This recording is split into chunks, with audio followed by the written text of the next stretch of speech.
حضرت ابو سعید رضی اللہ تعالیٰ عنہ بیان کرتے ہیں، رسول اللہ صلی اللہ علیہ وآلہ وسلم نے فرمایا، تم اپنے سے پہلے لوگوں کے طریقوں کی پیروی اور موافقت کرو گے، جس طرح بالشت بالشت کے برابر اور ہاتھ ہاتھ کے برابر ہوتا ہے،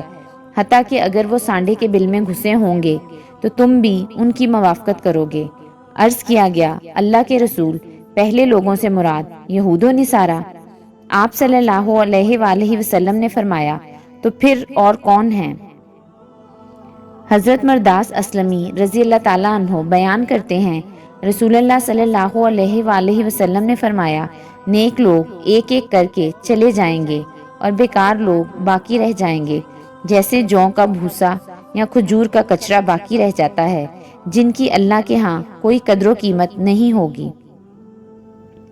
حضرت حذیفہ رضی اللہ تعالیٰ عنہ سے روایت ہے کہ نبی صلی اللہ علیہ وآلہ وسلم نے فرمایا، قیامت قائم نہیں ہوگی جب تک تم اپنے خلیفہ کو قتل نہیں کرو گے، باہم قتل و غارت نہیں کرو گے، اور تمہارے برے لوگ تمہاری دنیا کے وارث نہیں بن جائیں گے۔